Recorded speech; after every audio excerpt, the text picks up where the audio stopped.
abada ya'budu ibadatan, merendah diri, tunduk, taat, melakukan pengabdian.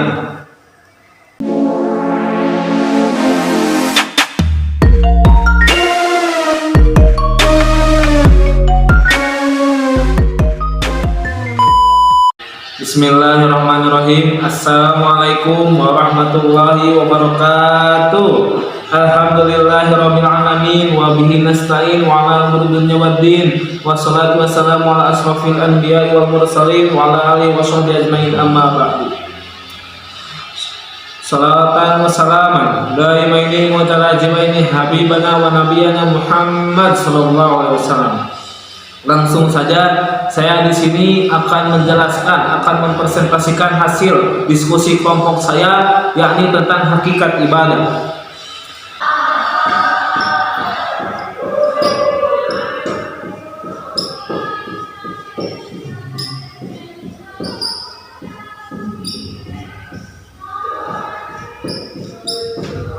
Di sini ada beberapa poin tentang hakikat ibadah.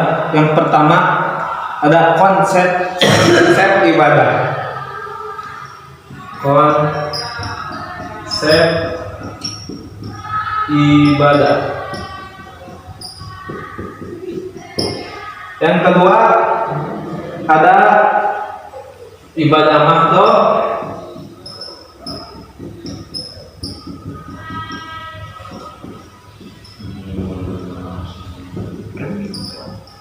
Dan ibadah ghairu mahdhah.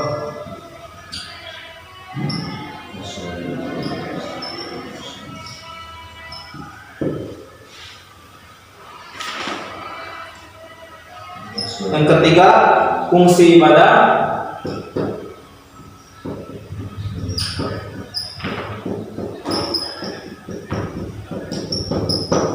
Yang keempat, hikmah ibadah.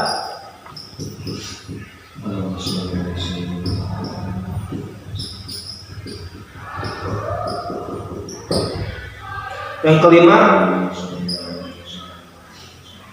makna spiritual ibadah bagi kehidupan sosial.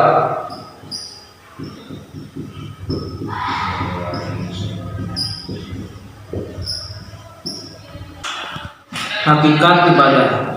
Apa itu hakikat ibadah? Yang pertama, puncak penghinaan diri. Yang kedua, puncak kecintaan. Dan yang ketiga, puncak ketumbuhan. Ketiga keadaan ini mesti ada saat kita beribadah kepada Allah Subhanahu wa taala. Kalau tidak, maka ibadah kita tidak sempurna atau cacat. Yang pertama ada konsep ibadah. Ibadah adalah suatu istilah yang mencakup segala sesuatu yang dicintai dan diridhoi Allah Subhanahu wa taala, baik berupa perkataan maupun perbuatan lahir dan batin. Ibadah berasal dari kata abada ya'budu ibadatan, merendah diri, tunduk, taat, melakukan pengabdian. Dasar hukum ibadah. Dasar hukum ibadah terdapat pada surat Al-Dzariyat ayat 56 sampai 57.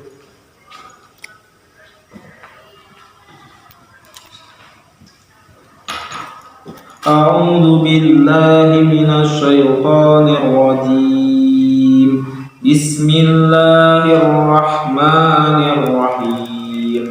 Wa ma khalaqtul jinna wal insana illa liya'budun. Ma uridu minhum min rizqin wa ma uridu ay yut'imun.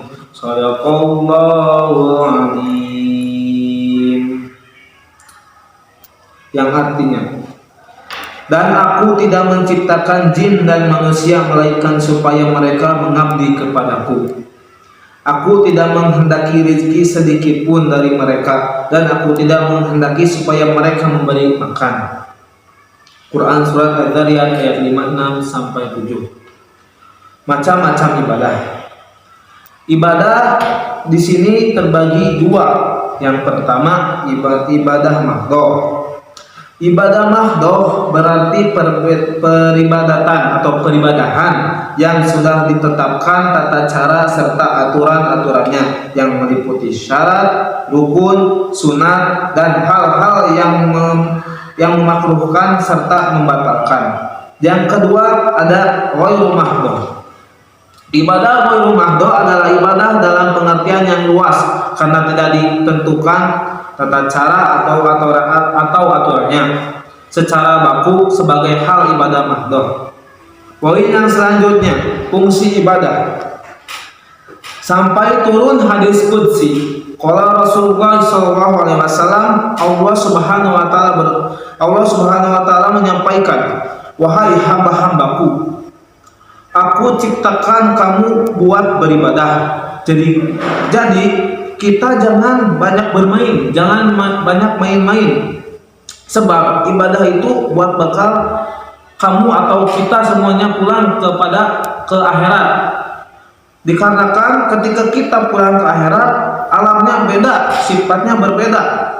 Maka gak bisa hal-hal yang dilakukan di akhirat menjadi bekal kita di dunia.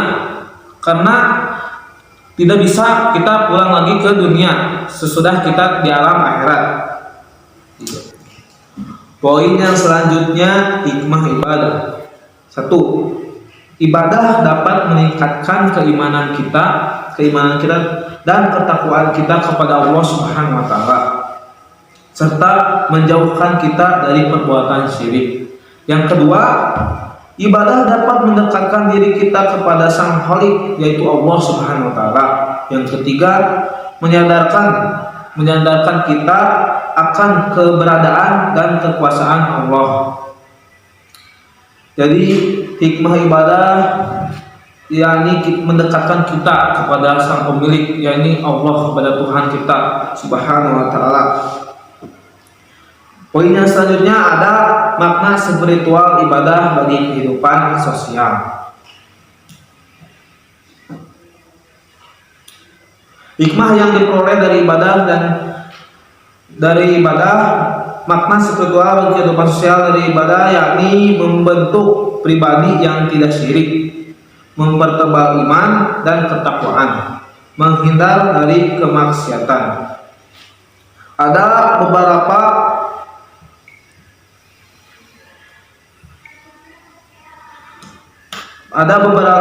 makna spiritual ibadah difokuskan pada 4 ibadah, yaitu ibadah sholat, ibadah puasa, ibadah ma'aliyah atau harta, dan ibadah haji.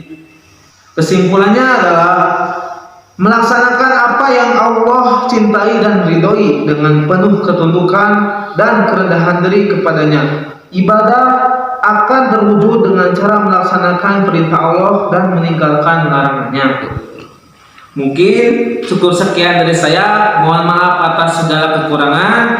Pesan terakhir dari saya, perbaikilah sholatmu agar Allah memperbaiki kehidupanmu. Syukran hadam ini. Wassalamualaikum warahmatullahi wabarakatuh.